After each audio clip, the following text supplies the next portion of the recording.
Hey boys and girls, welcome back. I wanted to talk with you today. You can see that I am at a new location. This is not a building that you would see in Rockingham or even in Laurinburg where I live. We are at Duke Hospital today, and I wanted to talk to you guys about some of the things that you're seeing and things that you're hearing.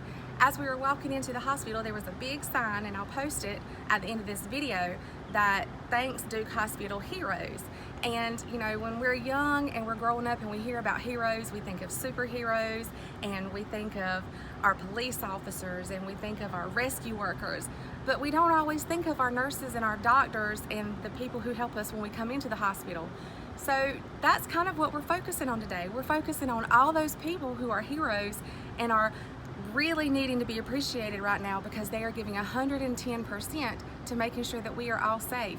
So you're going to see as you go through in town, or even when you see the news, you see people wearing their masks, their hospital masks, and it looks like this.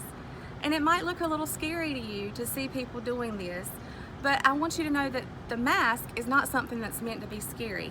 This is meant to keep everybody safe. People wear these when they are working in their gardens or when they're spraying stuff outside. Doctors and nurses wear it when they're in surgery and they're in the operating room. It's meant to keep the person who's wearing it safe because it keeps them from breathing in harmful things and it keeps from germs getting in, but it's also meant to keep other people safe. So when I wear this mask, when I walk around, that's keeping everybody that I contact and pass by safe from whatever germs I might be breathing out. So if I have a cold or if I had the flu, remember a lot of kids were out sick at school this year because of the flu. Well, if we all had masks, that would help alleviate some of us getting sick from one another. We also have to make sure that we're washing our hands. So when we came into the hospital today, we got a mask, and that was the first thing we put on because we want to protect ourselves and we want to protect everybody that we pass. And then we had to sanitize our hands. We had to put our hand under the little sanitizer machine, we washed our hands off. And then one of the things that they did that's not typically normal when we're out in public, they took our temperature just to make sure that we didn't have a fever, because they would have to have us go in another way if we had fevers. But the hospital might be a scary place for somebody anyway, just because a lot of kids are scared of the hospital, but it's also a good place. A hospital is not just a place that people go to when they're sick. Some people go to hospitals to have tests done.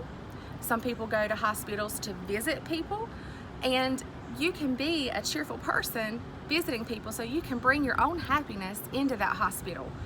But my focus today is reassuring every one of you that seeing the mask and seeing the signs that say stay 6 feet away from each other and don't get in groups and make sure you wash your hands, those are not meant to scare us. Those are meant to make sure that we're taking care of ourselves and taking care of one another. And so today I want you guys to know that when you see the mask, that's just somebody being extra careful because they care about themselves and they care about you. And I want you guys to know that I love you. I'll be working on some more videos to post for you, but I did want to share this beautiful hospital campus with you today. It was my first time here about 6 years ago, and I was just amazed because it looks a lot different than the hospitals I'm used to in our towns. But I love you guys, and I want you to have a great day.